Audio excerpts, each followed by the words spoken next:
Hello friends, question number next कहना चाह रहा है कि show that the moment of inertia of ellipse of mass M and semi axis A and B about a tangent is this. ध्यान से सुनना। अगर मान लिया जाए ये आपका इलिप्स है, suppose that this is your ellipse. अगर ये इलिप्स है तो जाहिर सी बात है ये वाली एक्सिस इसकी एक्स एक्सिस होगी, ये वाली एक्सिस इसकी वाई एक्सिस होगी। ये मैंने एक्स एक्सिस मान ली, ये मैंने मान ली Y axis. Moment of inertia of ellipse of mass M and semi axis A and B. Semi axis ये दे रखी है मेरे को ए, और ये वाली एक्सिस दे रखी है मेरे को सेमी एक्सिस बी। क्लियर है ना। ए टेंजेंट, देखना अब टेंजेंट कहाँ से है। A tangent okay is this where P is the perpendicular from the centre. इसका सेंटर ये है। ओके आप इस इलिप्स के ऊपर एक टेंजेंट डालो। मान लिया मैंने यहाँ से इसके ऊपर एक टेंजेंट ऐसे डाली, आपको पता है इलिप्स के ऊपर टेंजेंट आ चुकी, ये मेरी टेंजेंट है। और आगे कहना चाह रहा है कि P is the perpendicular tangent से इसके ऊपर ये लंबवत दूरी P ये है। P इज़ द परपेंडिकुलर, ये दूरी दे रखी है मेरे को P। क्लियर। मैंने ग्राफ पूरा करने के लिए इसके अंदर जो है थ्योरम लगाने के लिए प्रोडक्ट ऑफ इनर्शिया वाली, मैंने यहाँ से इसके ऊपर ये कंजुगेट डायमीटर लिया, एक डायमीटर लिया। इस पॉइंट को मान लिया मैंने Q, इसको मान लिया मैंने P, और यहाँ से परपेंडिकुलर डालने के बाद ये वाला एंगल मैंने थीटा ले लिया। वैसे इसकी ज़रूरत नहीं पड़ने वाली है, तो जाहिर सी बात है जब ये वाला एंगल थीटा है तो पैरेलल लाइन से ये वाला एंगल भी कितना होगा, थीटा होगा। क्यों? क्योंकि इसके पैरेलल होगी, बिल्कुल पैरेलल ऐसे होगी लाइन ऐसे। ओके, और यहाँ से जो है ना, जब ये एंगल की बात होती है तो जितना एंगल ये होता है उतना एंगल ये होता है। अगर ये थीटा है तो ये भी थीटा ही होगा। क्लियर। ग्राफ पूरा करता हूँ उसके बाद आगे की तरफ चलता हूँ। ध्यान से देखना है बेटा आपको। भाई ये आपका इलिप्टिकल एरिया है। This is your suppose that this is your X axis and this is your Y axis and this is elliptical area. ये वो इलिप्टिकल एरिया है। क्लियर। मैंने इसके ऊपर एक डायमीटर की बात करी। This is my diameter. ये वाला एंगल मैंने थीटा मान लिया। ये वाली दे रखी है मेरे को ए दूरी, और ये वाली दूसरी दे रखी है मेरे को बी, सेमी एक्सिस। ओके, कहना चाह रहा है इलिप्स के ऊपर एक टेंजेंट डली हुई है। टेंजेंट ये मैंने इसके ऊपर एक टेंजेंट डाल दी और मैंने लिख भी दिया कि टेंजेंट है। कहना चाह रहा है ओरिजिन से एक परपेंडिकुलर है टेंजेंट के ऊपर। ओरिजिन से परपेंडिकुलर डाला टेंजेंट के ऊपर, और इसकी लंबाई दे रखी है मेरे को पी। अगर ये वाला एंगल थीटा है तो जाहिर सी बात है, भी बताया था ये वाला एंगल भी तो थीटा ही होगा। क्लियर, नो प्रॉब्लम, समझ आ चुका सब कुछ। आगे चलते हैं। मैं कहना चाह रहा हूँ late the equation of ellipse, आपको पता है 12th क्लास की है, ये होती है। क्लियर है ना। आगे चलते हैं। Let the equation of an ellipse X square upon A square plus Y square upon B square is equal to 1। This is the standard equation of ellipse. Okay, and the equation of the tangent of ellipse is, आपने BSc part 1 differential calculus के अंदर ये formula पढ़ा होगा, polar सब tangent polar सब normal के अंदर। Okay, equation of tangent ellipse के ऊपर जो इक्वेशन ऑफ टेंजेंट होती है वो होती है y बराबर M X plus under the root A square M square plus B square. JEE Mains और एडवांस में भी ये फार्मूला है 12th क्लास के अंदर, 11th में भी है। क्लियर। और ये जो m होता है, m बराबर मास नहीं है बेटा, ये m बराबर होता है tan थीटा। ओके, अब देखो बेटा आप एक चीज़ और भी पढ़ी आपने। अगर ये कोई रेखा है, आपको तो पता है कि इलिप्स के सेंटर के कोऑर्डिनेट कितने होंगे, 0 0 होंगे। ध्यान से देखना, मैं सीधा ग्राफ बना रहा हूँ। अगर ये कोई रेखा है, इसके ऊपर एक परपेंडिकुलर ऐसे डला हुआ है, ये मेरी टेंजेंट लाइन है। ध्यान से देखना बेटा, ये मेरी टेंजेंट लाइन है। आपको दूसरे तरीके समझा रहा हूँ, कभी आप वैसे कहो। ये मेरी टेंजेंट लाइन है। टेंजेंट लाइन के ऊपर परपेंडिकुलर ऐसे डला हुआ है। ये मेरी टेंजेंट लाइन है, ये परपेंडिकुलर डला हुआ है। ओके, और एक यहाँ की कोऑर्डिनेट ना होकर के यहाँ की जो कोऑर्डिनेट है ना, वो 0,0 है। ये वाले कोऑर्डिनेट की बात कर रहा हूँ। ये वाला पॉइंट ओ है, इसके कोऑर्डिनेट कितने हैं, 0,0 है। और ये जो रेखा है परपेंडिकुलर, इसका जो समीकरण है वो है y बराबर M X plus under the root A square M square plus के बी स्क्वायर। आपने एक बात पढ़ी होगी 12th क्लास के अंदर, वो ये पढ़ी होगी रेखा ए एक्स प्लस के बी वाई प्लस सी बराबर 0 पर लंब की लंबाई कितनी होती थी? अगर ओरिजिन से जाती है, अगर ओरिजिन सी बिंदु से ओरिजिन से जाती है तो रेखापुल लंब की लंबाई पी बराबर होती थी C/√a² प्लस के b²। ये फार्मूला होता था। अगर ये रेखा है अगर ये रेखा है, इस पर ये जो लंब की लंबाई है और लंब की लंबाई अगर मूल बिंदु से निकालते थे, फार्मूला होता था, रेखा का समीकरण होता था ax प्लस के by प्लस c। मूल बिंदु से रेखा पर लंब की लंबाई C/√a² प्लस b²। ए जो होता था x का गुणांक, b होता था y का गुणांक। ओके, मैंने वही p निकाला।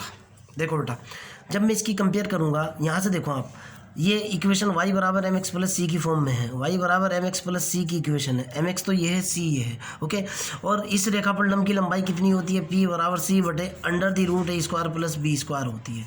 c की वैल्यू देखो आप x का कोफिशिएंट देखो, y का कोफिशिएंट देखो आप यहाँ से। y का कोफिशिएंट तो ये है जो मैं बोल रहा हूँ, x का कोफिशिएंट और y का कोफिशिएंट। यहाँ से क्लियर होगी बात। y बराबर mx ax plus by। x का कोफिशिएंट m है, m² आ चुका।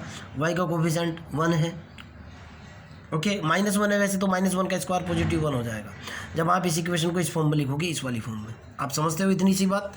मेरे ख्याल से ये बात बिल्कुल क्लियर हो चुकी है आपके। रेखा पर लंब की लंबाई में वही कहना चाह रहा हूँ, ठीक है ना। ये स्टैंड, अगर P is the perpendicular from the centre on the tangent, अगर ये वाला केस है, ये मेरी टेंजेंट है, उसके ऊपर अगर ये परपेंडिकुलर है, इसकी लंबाई का फार्मूला होता है C/√a² प्लस b²। ये देखो आप, c की value √a² m² plus b² divided by x का गुणांक प्लस y का गुणांक। निकल गया ना?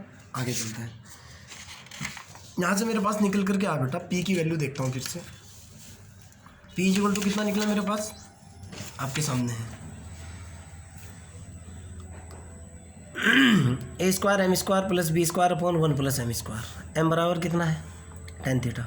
m की वैल्यू डाली, a² as it is tan² theta plus b² 1 plus tan² theta.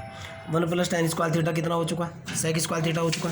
आगे हल करता हूँ, ध्यान से देखना। ये भी रूट के अंदर, ये भी रूट के अंदर, टोटल रूट के अंदर। देखो आप, एक क्वांटिटी है a² tan² थीटा को लिखा मैंने sin² थीटा बटे cos² थीटा बटे 1 अपॉन cos² थीटा। इससे ये कैंसिल, कितना बचा? a² sin² थीटा बच गया।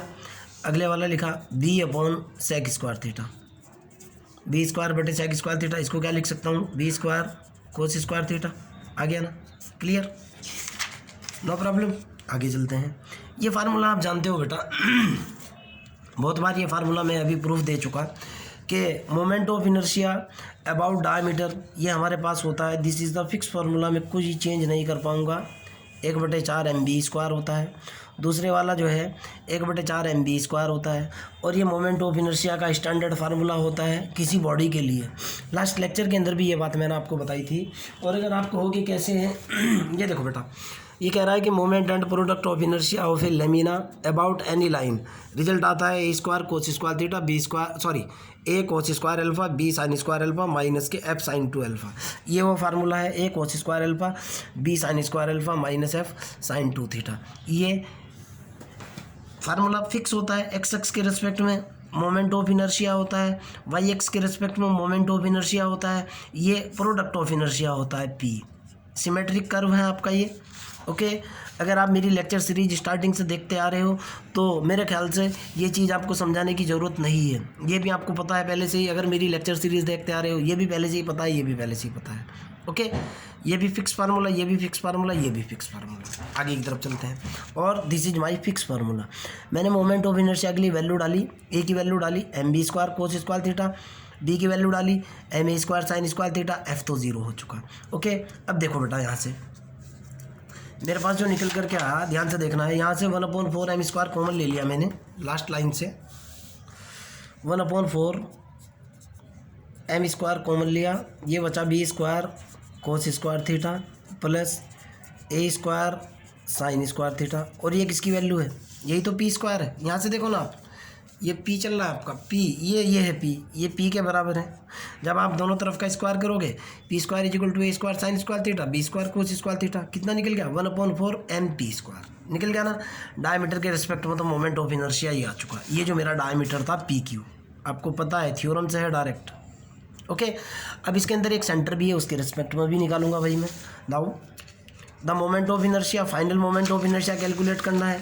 So that now the moment of inertia about the tangent, जो क्वेश्चन है मेरा मेन, देखना आप, देखो आप, moment of inertia about tangent पूछ रहा है, देखना आप, moment of inertia about tangent पूछ रहा है। यहाँ से देखो आप, पैरेलल एक्सिस थ्योरम का यूज़ कर रहा हूँ। ये लाइन क्या इसके पैरेलल नहीं है? पैरेलल है ना, तो जब पैरेलल है तो moment of inertia parallel axis theorem का यूज़ कर रहा हूँ। ओके, सेंटर ऑफ ग्रेविटी का यूज़ होगा, और दूसरे वाला मोमेंट ऑफ इनर्शिया जो मैंने कैलकुलेट किया है।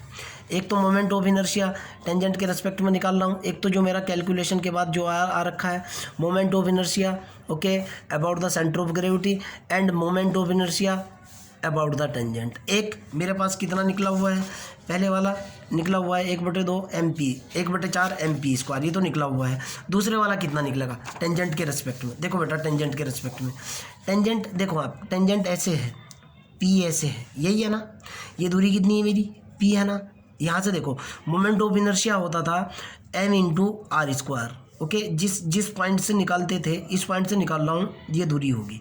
P कितना है यहाँ पे, P बराबर है मेरे पास R, तो टेंजेंट के रिस्पेक्ट में मोमेंट ऑफ इनर्शिया कितना हो जाएगा, m×p²। ये फंडामेंटल डेफिनेशन मैंने लगाई है।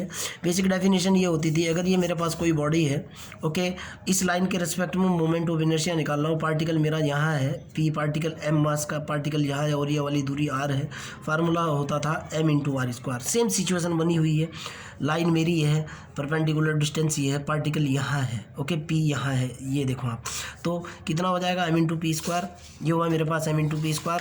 दोनों को जब जोड़ूंगा मेरा रिजल्ट क्लियर आपके सामने है। रिजल्ट मेरे ख्याल से आपको कोई दिक्कत नहीं होनी चाहिए, ठीक है ना। बच्चों वाला सवाल था, निकल गया। अगले वाले क्वेश्चन की तरफ चलते हैं।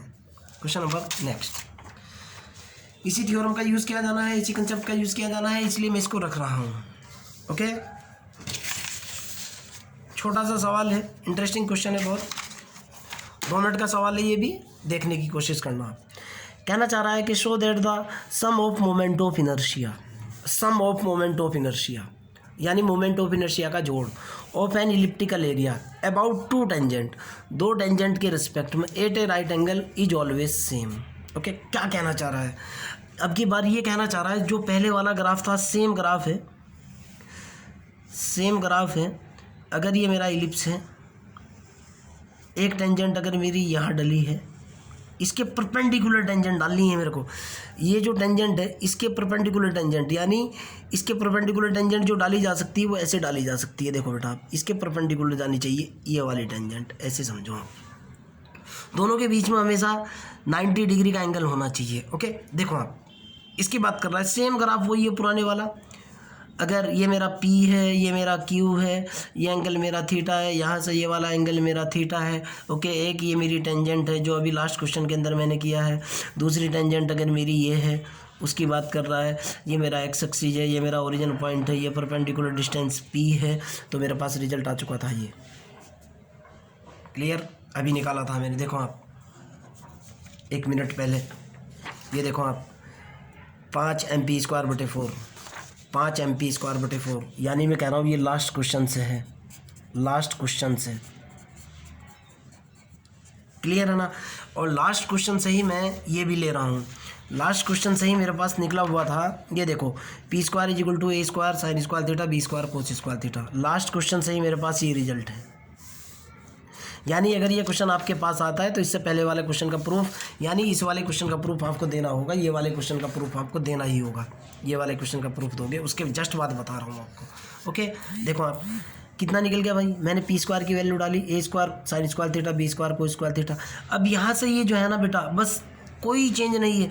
ये वाला एंगल अगर थीटा है, ये वाली दूसरी टेंजेंट है, तो दूसरा थीटा जो रिप्लेस होगा थीटा + π/2 से होगा, क्योंकि इनके बीच का ये जो एंगल होता है, एक टेंजेंट ऐसे है, दूसरे वाली टेंजेंट ऐसे है। ये वाला एंगल जो होता है ना बेटा, ये थीटा + के π/2 होता है एंगल। ओके, थीटा + के π/2 मैंने इसके अंदर रिप्लेस किया, थीटा = थीटा + π/2।